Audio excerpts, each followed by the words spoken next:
Bienvenidos a Developing Hematology, Hematología en Desarrollo. Soy su anfitrión, el Dr. Andrés Gómez de León, hematólogo e investigador.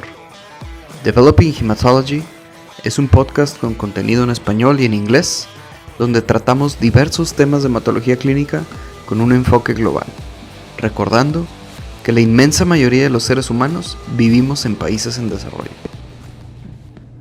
Bienvenidos a otro episodio de Developing Hematology, Hematología en Desarrollo. Y el día de hoy tenemos al Dr. Oscar González Llano, hematólogo, coordinador de hematología pediátrica del Hospital Universitario, quien tiene amplia experiencia en el tratamiento de niños con leucemia y es pionero en el desarrollo del trasplante de médula ósea en niños en el Hospital Universitario en México. Y pues es una de las personas que más experiencia tiene en este campo en nuestro país y en Latinoamérica. Muchas gracias, doctor Oscar, por estar aquí. Hola Andrés, gracias a ti. Quiero preguntarle primero, o más bien pedirle que nos cuente sus antecedentes, de dónde es usted, de dónde creció, dónde estudió medicina y por qué le interesó ser médico. Muy bien. Soy de Sabinas Hidalgo. Me vine a estudiar la la facultad en 1975, salí en el 81 y desde entonces vivo aquí en Monterrey. Hice pediatría aquí mismo en el Hospital Universitario y durante el último año de mi especialización en pediatría consideré y llevé a cabo la posibilidad de hacer una subespecialidad que en este caso era hematología. Originalmente había pensado ir al extranjero, pero surgieron una serie de cosas que me hicieron mejor quedarme aquí. Solicité la posibilidad de hacer la subespecialidad aquí con el doctor David Gómez. La especialidad, de hecho, estaba apenas empezando aquí en el universitario, estoy hablando del 87, no, del 86 más o menos.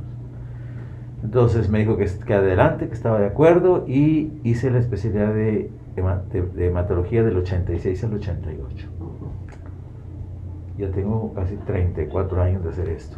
La vez pasada saqué cuentas y me llamó mucho la atención que fuera tanto tiempo. Se pasa rápido, dicen. Exacto. ¿Y qué fue lo que lo hizo ser médico o pediatra?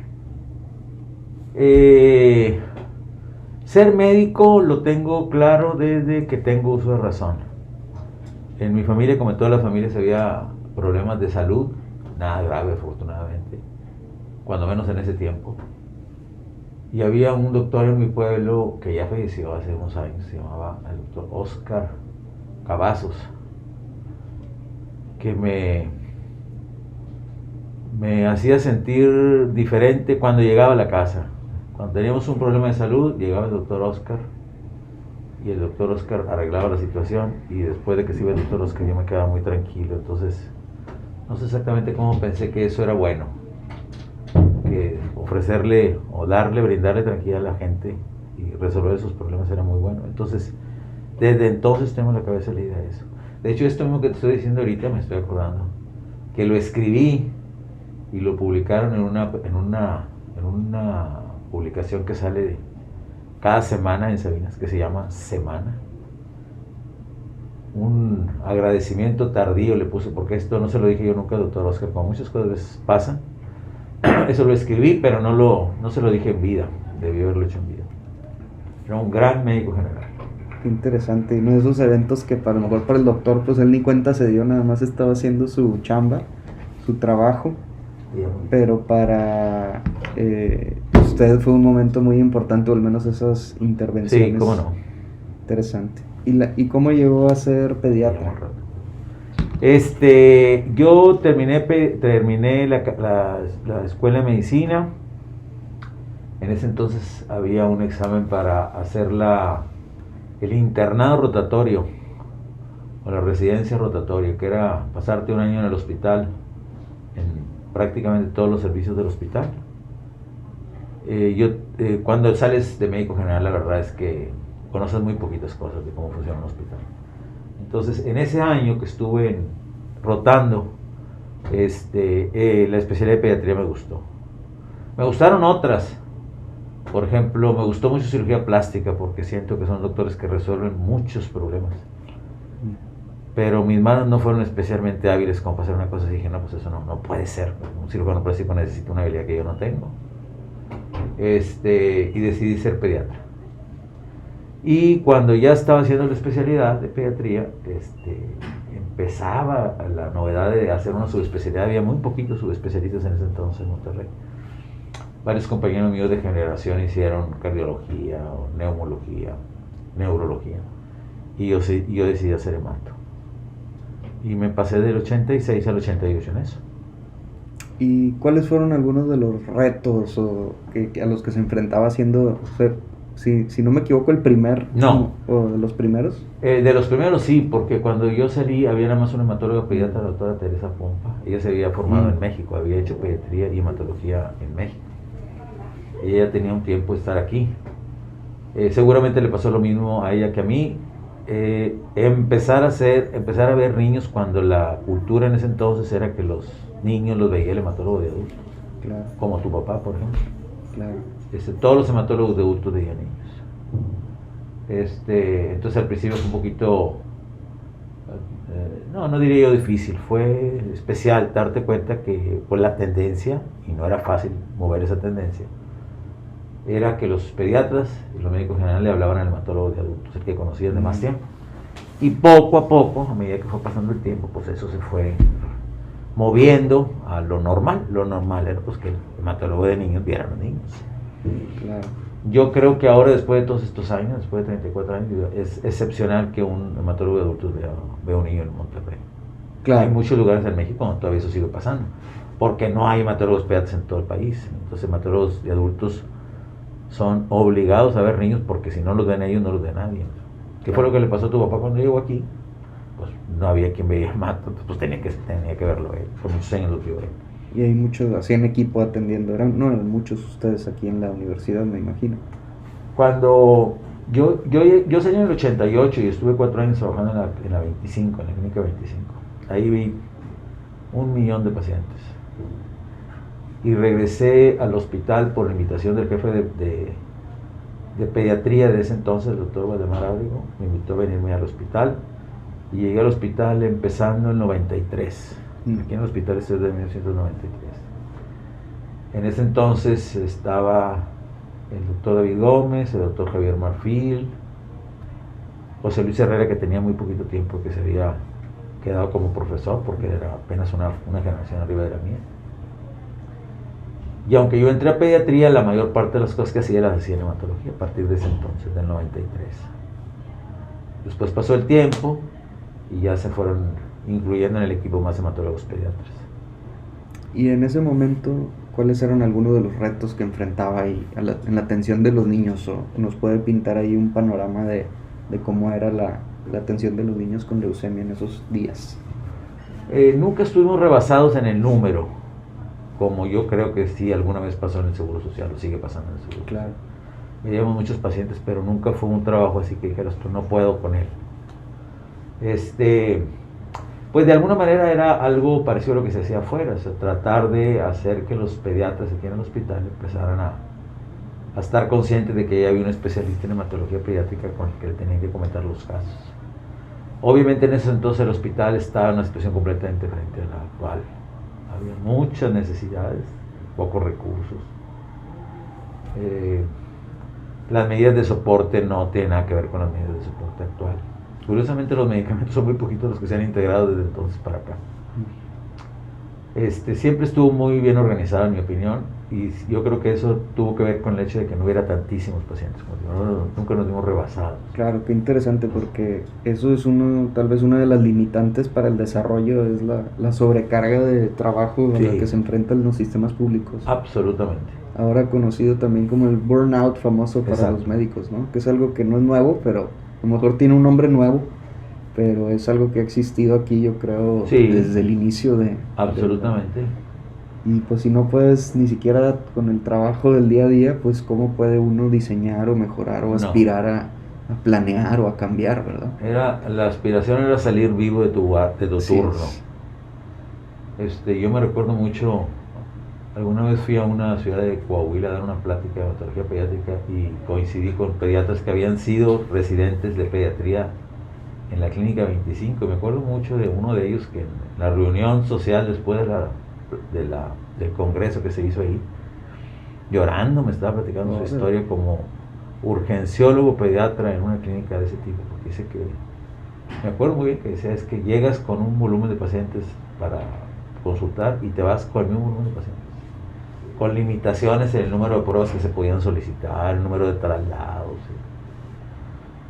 Los hospitales, cuando menos es la impresión que yo tengo, te lo estoy diciendo nada más de oídas, porque pues, yo no trabajo ya en el Seguro Social, trabajé hace mucho tiempo. Pero los hospitales grandes como la 25, por ejemplo, pues es el mejor sitio que hay del Seguro Social. Y ahí, en mi opinión, desde hace muchos años, es extraordinariamente alto el volumen de trabajo. Extraordinariamente alto. Pero las clínicas que siguen abajo, las de segundo nivel, las de primer nivel, pues han en mi opinión, de locura, de que no puedes creer todo lo que pasa porque están rebasados porque el volumen de pacientes simplemente es increíble. Sí, definitivamente estamos en un sitio privilegiado y bueno, pues que nos permite estar aquí, ¿verdad? De hecho, en este momento platicando de esto y dándonos el tiempo es correcto. De discutirlo. Esto no podría ser en otro lugar. Así es. Y bueno, y cambiando de tema un poco, ¿por qué no nos platica sobre su experiencia atendiendo niños con leucemia? Y para nuestros podescuchas que no lo conocen, pues debo de introducir que usted trabaja, como muchos de nosotros en México y en Latinoamérica, tanto en el medio público o el medio institucional aquí en la Universidad Autónoma de Nuevo León, como en el medio privado. Tiene su práctica privada y hacemos equipo, usted por el lado de pediatría, y tiene mucho trabajo, también sigue atendiendo personalmente muchos niños aquí y afuera, ¿verdad? Es correcto. Me gustaría que nos platicara su experiencia atendiendo a estos pacientes en estos dos diferentes mundos y qué tan diferente atiende un niño aquí o un niño en el medio privado. Ya, es una buena pregunta. Los protocolos de tratamiento son prácticamente los mismos. No los trato diferente aquí, o sea, aquí en el hospital a lo que se trata en los hospitales privados. Pero obviamente por cuestiones de espacio, por ejemplo, las cosas son diferentes entre un lugar y otro. Por ejemplo, si tú me preguntas cuántas veces he tenido dificultades para internar a un niño en un hospital privado, para encontrar una cama en un hospital privado, pues yo te diría que nunca. Siempre puedo encontrar una cama para internarlo.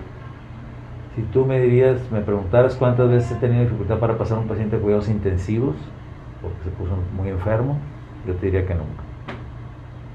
Hace un par de años saqué cuentas y pasamos a un niño en cuidados intensivos en un hospital privado de Monterrey, yo creo que en 15 minutos. Desde que yo lo vi que hay que pasar a cuidados intensivos, en 15 minutos ya está en cuidados intensivos. Y en el hospital universitario, cuando menos el área de cuidados intensivos, más bien, el área de cuidados intensivos, y nosotros teníamos un problema importante con el número de camas. Cuidados intensivos tiene 6 camas. 6 camas para darle servicio a los niños que se ponen muy enfermos de todas las subespecialidades, de cardio, de neurocirugía, politraumatizados, etcétera, etcétera. Entonces, con mucha frecuencia nosotros quisiéramos poner un niño en cuidados intensivos y tenemos que esperarnos hasta que sea un espacio. También teníamos problemas de ocupación en el piso del hospital, porque teníamos 11 camas para todas las subespecialidades pediátricas. Claro, yo creo que la falta de camas pues es un problema común en todos los muy hospitales. Importante. Y en adultos y en niños, ¿verdad? También acá tenemos limitantes para internar a los pacientes, estadías prolongadas en urgencias, ingreso a terapia intensiva, pues digamos tardío, o manejo de cuidados intensivos en un sitio donde no deben recibir cuidados intensivos, que es en una sala general, donde no hay a lo mejor enfermeras capacitadas en cuidados intensivos, donde no hay pues el suficiente personal o la capacitación para atender personas que están críticamente enfermas, ¿verdad? Sí. Ese era un problema. Ahora, de hecho, el lunes, esto casi no lo sabe nadie, pero el lunes ya formalmente los niños que estamos viendo aquí en la torre de pediatría del hospital universitario, ya los vamos a pasar a un piso que se inauguró hace un par de semanas, 3 semanas, pero ya va a funcionar, ahora sí formalmente. El 7º piso de la AEMA del Hospital de Alta Especialidad Médica, que está a espaldas del hospital universitario. Entonces en ese 7º piso vamos a tener 20 camas para niños con enfermedades hematológicas y oncológicas. Entonces, cuando menos por un buen tiempo, no creo que vayamos a tener problemas de cama. Qué bueno. Entonces eso va a ser una cosa muy buena para nosotros. Y volviendo a la pregunta original, yo creo que lo más importante que yo he podido ver en los últimos años es lo que tiene que ver con el soporte de los pacientes hematológicos. Los antibióticos que puedes utilizar ahora, los procedimientos diagnósticos que se pueden hacer ahora en este momento, son muy diferentes a los que me tocó vivir al principio. Y otra cosa que también es súper importante, pues el apoyo de los interconsultantes, de los especialistas en otras áreas de la medicina que te ayudan a resolver los pacientes que tú estás atendiendo. Los infectólogos, los cirujanos pediatras, los cardiólogos, los neumólogos. Entonces ese equipito nosotros ya lo tenemos más o menos bien hecho aquí en el hospital. Y eso hace bastante más, menos difícil más que fácil, menos difícil la atención de los enfermos. Eso yo creo que ha sido una cosa muy importante. Tengo entendido que aquí en el hospital, y para tratar de resolver estos problemas de cupo, ustedes habitualmente tratan de mantener a los pacientes de manera ambulatoria lo más que se pueda, dentro de lo razonable. Sí. ¿Estoy en lo correcto? Sí, sí, sí. ¿Y eso difiere de cómo se realizan, por ejemplo, las inducciones o las intensificaciones en leucemia linfoblástica en otros centros, en otros países? Sí, yo creo que sí. De hecho, ahí sí puede ser que haya alguna diferencia entre los pacientes que se ven en el medio privado y en el medio público, porque, por ejemplo, la idea que yo tengo clara en la cabeza es que el paciente que puede estar en su casa, debe estar en su casa. Sin embargo, en los pacientes de aquí, de nosotros del universitario, en algunos pacientes, no en todos, las condiciones socioeconómicas, culturales de los pacientes no te permiten hacer eso. O sea, el paciente podría ya estar para irse para su casa, pero tú no estás seguro si ya tuvieron el tiempo suficiente los papás para entender la situación y te lo van a traer 2 o 3 días después cuando te resucite. Entonces a veces los dejamos un poquito más de tiempo hasta que sintamos que el paciente, que los familiares, especialmente los papás, ya tienen muy claro que no pueden dejar de venir a las citas. Interesante. Entonces pacientes que en el medio privado yo puedo decidir el alta hoy, aunque no estén en condiciones perfectas, pero que crees tú que ya va en ese caminito, y si no, si regresa, vamos, si se pone otra vez enfermo, tienes la certeza de que los familiares te van a comunicar y te lo van a poder traer relativamente rápido. En el hospital, con algunos pacientes, eso no ocurre. O sea, tú dices, lo tengo que dar de alta no solamente cuando esté más o menos, sino cuando esté ya francamente su problema prácticamente resuelto. Porque si lo doy de alta antes, no estoy seguro que me lo vayan a traer. A lo mejor sí me lo van a traer, pero a lo mejor no me lo van a traer lo rápido que yo quisiera que me lo trajeran. Ahí es donde uno tiene que individualizar ahí la atención y el manejo. Sí. Aunque sea el mismo medicamento, el mismo tratamiento, pero para pacientes distintos, ¿verdad? De hecho, ese tema, que parece una cosa, alguien podría parecerle hasta bobo, es un tema, un gran tema en mi opinión, y uno todavía lo sigue viendo. Por ponerte un ejemplo, yo soy un hematólogo pediatra o hematólogo de adultos, y voy a empezar a atender a un paciente con una enfermedad X, con leucemia, con linfoma o con alguna la enfermedad que tú quieras.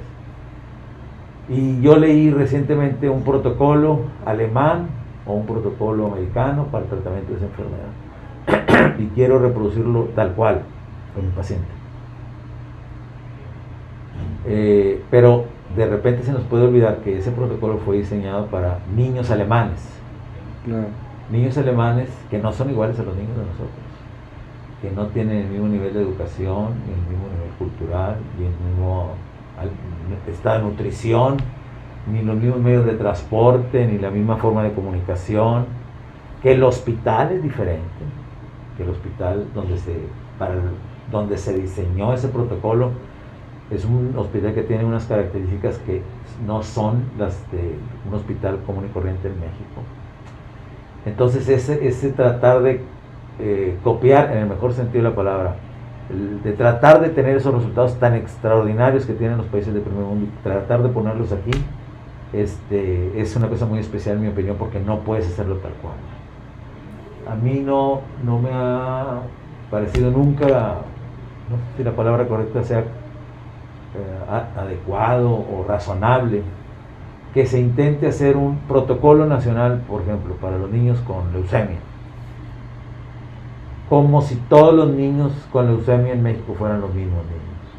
Claro. O sea, un niño que tiene unas características clínicas particulares muy definidas, en el Hospital Universitario de Monterrey no es el mismo niño, aunque tenga esas mismas características, que en Chiapas, por ponerte un ejemplo. Y la mayor parte de las veces esos protocolos surgen de hospitales como el nuestro, o como el INP o el Infantil de México, que tienen, como la 25, que tienen recursos completamente diferentes a los hospitales que no están en esas condiciones. Entonces, querer atender a todos los niños de la misma manera en todo el país, como si todo el país fuera uniforme, cuando es un país extraordinariamente heterogéneo.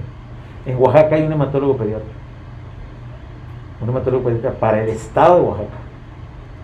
Entonces, ¿cómo vas a querer tratar a los niños con leucemia en Oaxaca como los atiendes en el INP? ¿Cómo puede ser? Claro, sí, no tiene lógica. Insisten mucho en eso. Y yo creo que no debería ser así. Yo tampoco te puedo ir al otro extremo de que a cada niño lo vas a atender de una manera diferente, pero sí creo que dependiendo de las características de cada hospital, de cada centro, los protocolos deben ser manejados de manera, a lo mejor con un patrón general del que te puede salir un poquito, pero no tan estricto de que no te puedes mover, porque yo creo que no es correcto. Tal vez vendrá de estos regímenes de tratamiento del LLA que son muy complicados y tiene uno que estar... y bueno, ya se ha estudiado que el apego al protocolo y las dosis administradas son variables importantes para los desenlaces de los pacientes, y en un intento de lograr los desenlaces, pues provocas problemas, ¿verdad? O complicaciones. Sí, fíjate, de hecho son dos cosas muy importantes. Por ejemplo, la del apego. Ya no estoy refiriéndome al apego del médico, porque hay un protocolo escrito que tú tratas de seguir con la dosis recomendada y el número de recomendado. Pero el protocolo para lo que los papás hacen en casa es súper importante, que sean pastillitas. Tú sabes la importancia de esas pastillitas, porque son las que, yo así lo digo, son las que sacan los últimos outs del juego, los que resuelven el caso al final. Y en eso yo creo que una buena parte de los médicos en México hacemos muy poco hincapié, y está súper demostrado que ese apego, esa falta de apego de los papás influye mucho en el resultado final. Eso es por un lado. Y por el otro lado, en esto que platicábamos de los protocolos, que tratamos de adecuarlos o de hacerlos igual que los que se hacen en otros países, si estamos partiendo del hecho de que son niños diferentes, hospitales diferentes, médicos diferentes, soporte diferente, pues no nos podemos atender igual. Y eso ya hay muchas experiencias.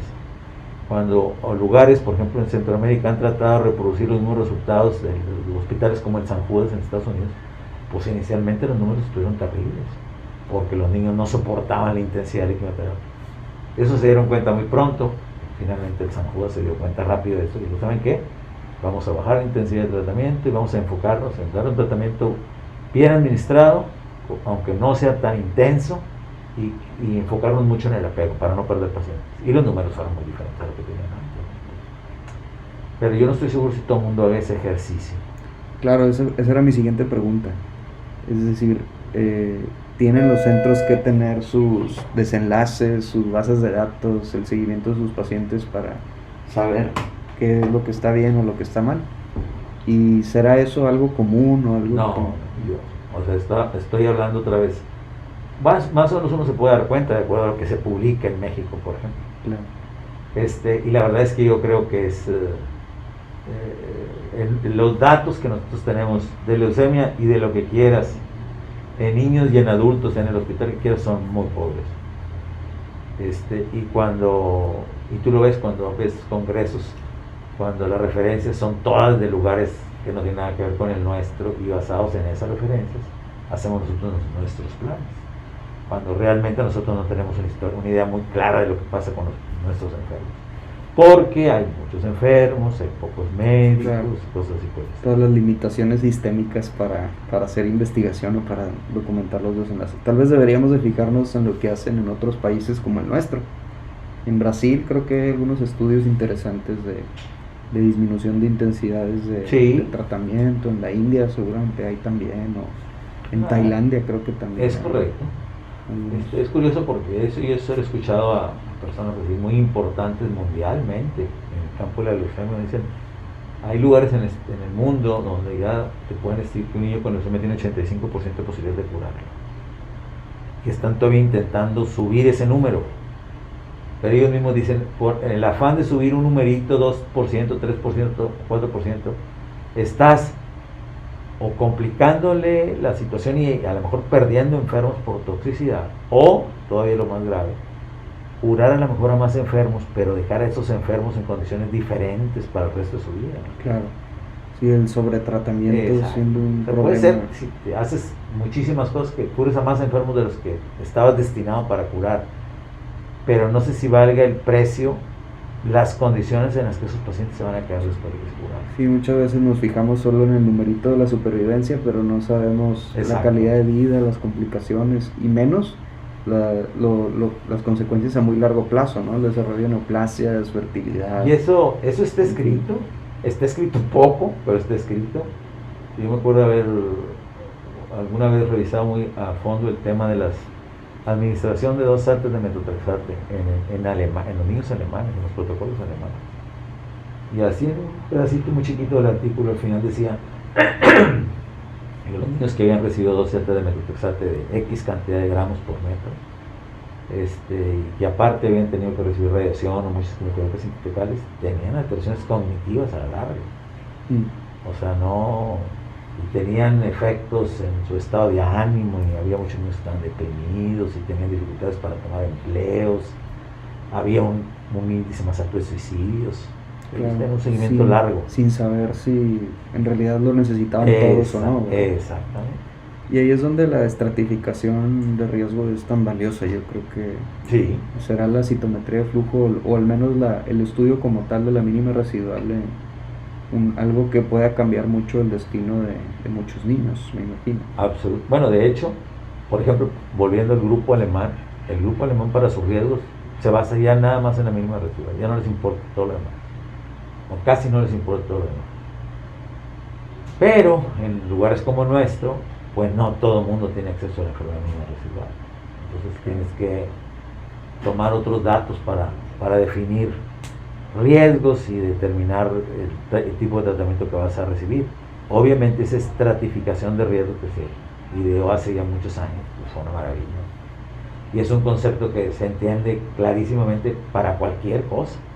Claro. O sea, un paciente tiene una enfermedad de X y evidentemente esa enfermedad de X en ese enfermo no tiene que ser necesariamente tratada igual que otro paciente que tenga esa misma enfermedad de X, porque ese paciente es otro paciente. Sí, aunque en adultos en muchas enfermedades seguimos así con un tratamiento para todo, ¿no? Por ejemplo, el R-CHOP en difuso, las inducciones de mieloma.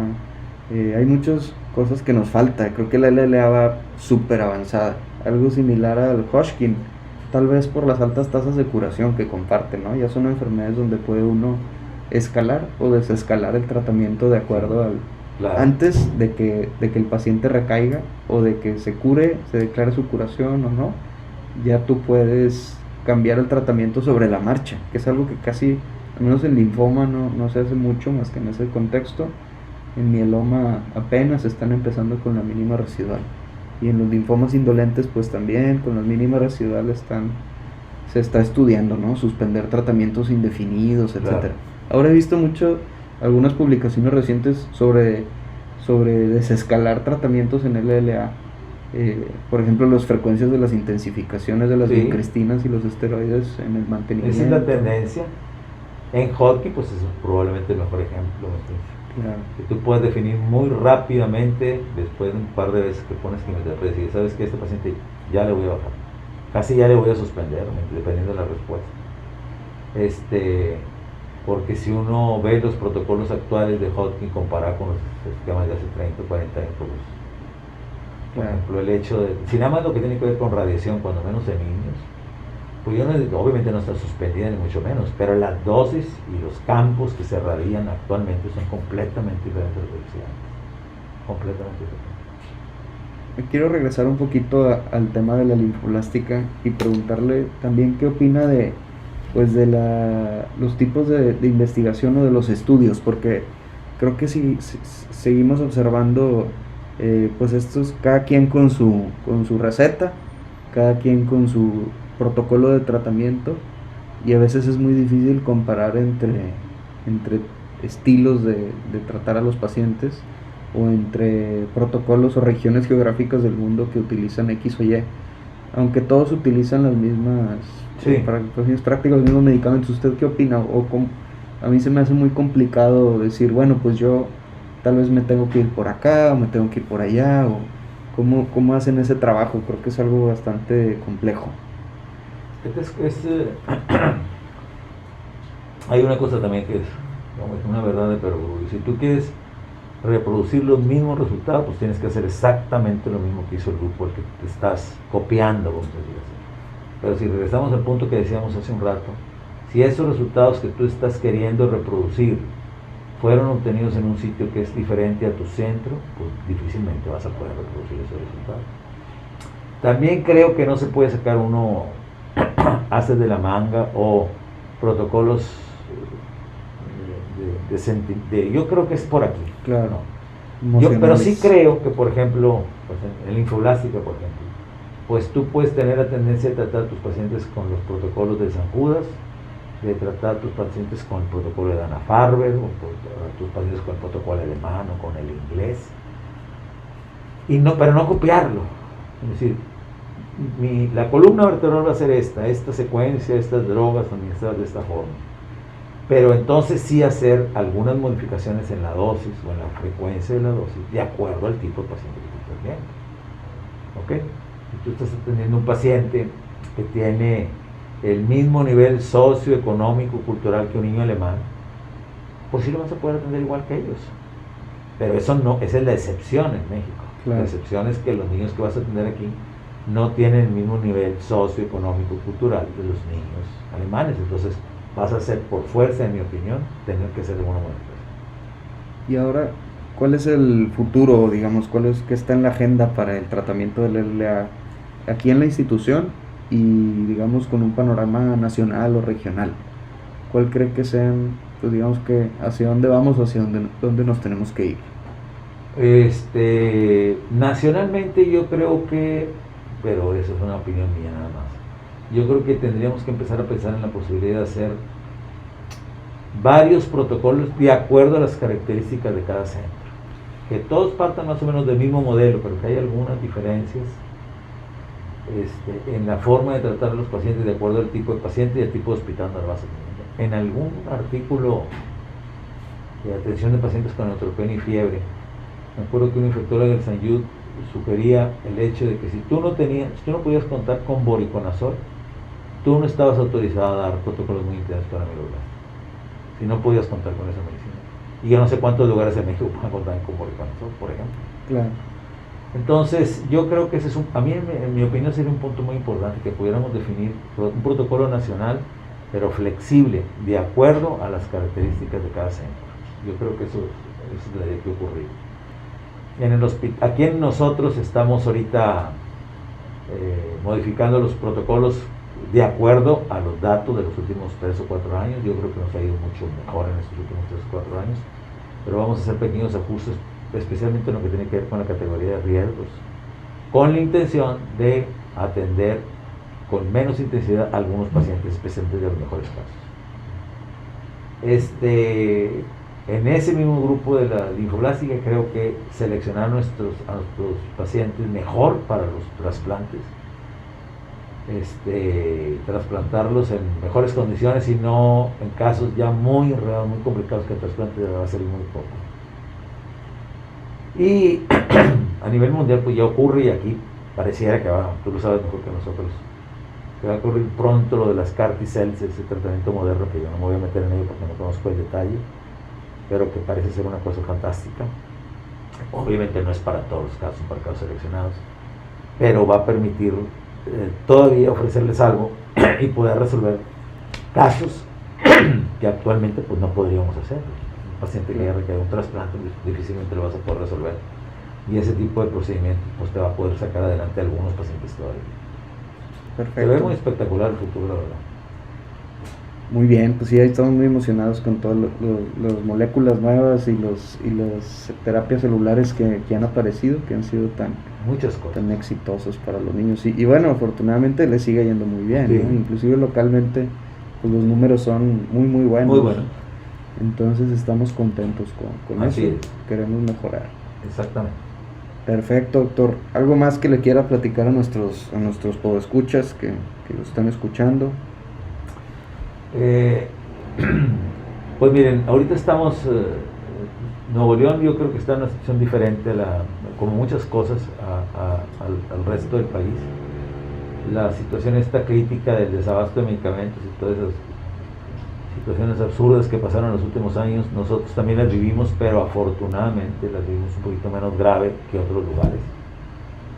Ahora mismo estamos, como digo, prácticamente ya cambiándonos a este piso nuevo, donde el problema de las camas ya no va a ser tan serio. Nosotros yo creo que estamos muy bien, pero sí creo que es bien importante que estemos conscientes al mismo tiempo de que aquí nosotros estamos muy bien en muchos lugares en México, donde la situación es completamente diferente. Y las autoridades o los que les corresponda tienen que ver para esos lados, porque es importante modificar la situación para todos los pacientes, no nada más para nosotros. Claro. Totalmente de acuerdo, y bueno, pues este es un espacio para resaltar eso, y bueno, espero que quienes nos escuchen sepan que no están solos, que estamos todos aquí, y bueno, también que estamos en la mejor disposición de establecer lazos con otros centros, de establecer comunicación y colaboración, que al final del día es lo que nos saca adelante, y hacer equipo para comunicar pues esto con quienes tomen las decisiones importantes arriba en los peldaños del gobierno y de los grupos que tienen el control de esta situación. Y bueno, pues le quiero agradecer por estar aquí conmigo, esperamos tenerlo pronto nuevamente. Claro, quedamos pendiente a hablar de trasplante, que es otro tema muy importante, y aquí lo vamos a tener. Muchas gracias. Gracias a ti, Andrés. Saludos. Saludos a todos. Fue Developing Hematology, hematología en desarrollo. Les pido por favor que si les gustó nuestro contenido, nos den 5 estrellas en todos los sitios donde nos puedan encontrar. También nos pueden dejar un comentario o enviarnos un mensaje en developinghematology.com. Soy su anfitrión, el Dr. Andrés Gómez de León. Me pueden encontrar en mis redes sociales en Twitter como @GómezDeLeónMD, en Facebook o en Instagram como Dr. Andrés Gómez de León, o en mi correo personal drgomezDeLeón@gmail.com. Este podcast es auspiciado por la Clínica de Hematología Gómez Almaguer y nos pueden encontrar en www.gomezalmaguer.com.